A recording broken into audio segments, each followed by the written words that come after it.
अच्छा जी, एक भाई का रिकॉर्ड जो है वो पटवारी के पास है, लेकिन वो ख्वाहिशमंद है कि मैं पैसे खर्च करने के लिए तैयार हूँ, लेकिन मुझे जो है ना कंप्यूटराइज जो है वो मेरा रिकॉर्ड आ जाए।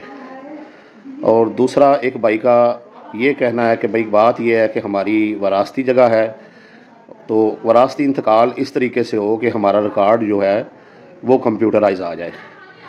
तो दोनों भाई जो हैं वो ख्वाहिशमंद है कि हमारा रिकॉर्ड जो है वो कंप्यूटराइज आ जाए, यानी हमें जो फ़र्द मिले वो अराज़ी रिकॉर्ड सेंटर से मिले।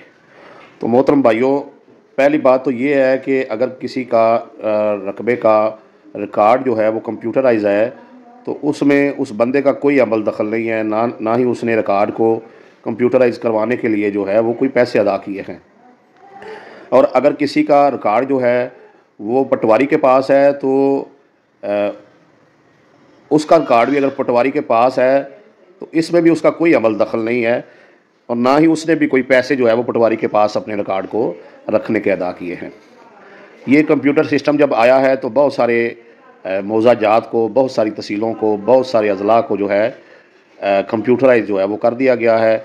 शामलाट को निकाल कर सूबाई गवर्नमेंट की जो स्कीमों में जगह बेची गई है उसको निकाल कर, और शामलाट दे और आबादी दे की जगह को निकाल कर, और इसके अलावा जो लाल लकीर अंदरून शहर है बहुत सारे उनको निकाल कर, और कुछ कुछ जो है वो शहर के एरियाज़ रह गए हैं और कुछ कुछ देहात रह गए हैं, उनको निकाल कर तकरीबन सारा अब रकबा जो है वो पंजाब का वो कंप्यूटराइज कर दिया गया है।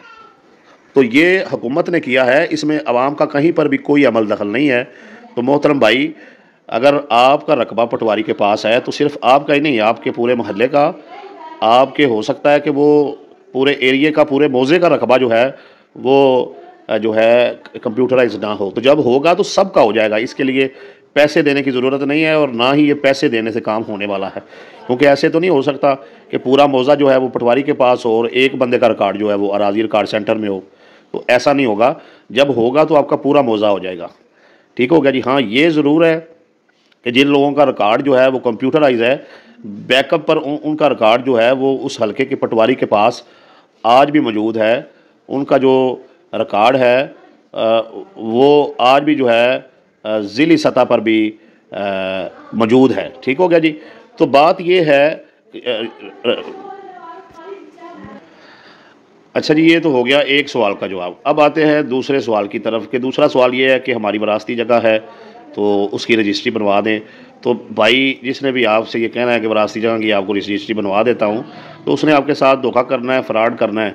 मेरे यूट्यूब चैनल पर इंतकाल के मौजू पर, रजिस्ट्री के मौजू पर, और इंतकाल में कितनी फ़ीस है, रजिस्ट्री पर कौन सी फ़ीसें लगेंगी, इसकी तफसील में आप इसी चैनल के जो है वो बायो में जाएं, यूट्यूब का बटन है, क्लिक करके देखें जाकर। पूरी तफसील से वीडियोस जो है वो पड़ी हुई हैं। हर वीडियो जो है वो यूट्यूब पर नहीं लगाई जाती, बहुत सारी वीडियो उधर पड़ी हैं, इधर जो है वो नहीं लगाई गई। तो मैं बात कर रहा था भाई कि आपका वरासती इंतकाल होना है और जगह आपके नाम हो जानी है। आगे बहन भाई एक दूसरे से ख़रीदेंगे तो उसकी रजिस्ट्री होगी। अब्बू से आपके नाम ट्रांसफ़र होने के लिए सिर्फ वरासती इंतकाल होना है, कोई फ़ीसें नहीं लगनी, कोई टैक्स आपको अदा नहीं करना पड़ना। सरकारी तौर पर इसकी 500 रुपया फ़ीस है अगर पटवारी के पास रिकॉर्ड है। और इसका मुकम्मल तरीक़ाकार क्या है वो जानने के लिए आप मेरे यूट्यूब चैनल पर जाएं और देखें। और दूसरी बात ये है कि वरासती इंतकाल जो है जो आपने करवाना है उसके लिए जो सरकारी फ़ीस है पटवारी के पास 500 है, और कंप्यूटराइज जो है वो 1300 रुपया है। इसके अलावा कोई फ़ीसें नहीं है। बाकी पटवारी का अपनी जो है उसने जेब गर्म करनी है, कानूनगो की करनी है, तहसीलदार की करनी है, ऊपर तक जो है वो माल जाना है। ठीक है जी। इसके अलावा बाकी रिश्वत की मद में उसने पैसे लेने हैं, सरकारी कोई फ़ीस नहीं है।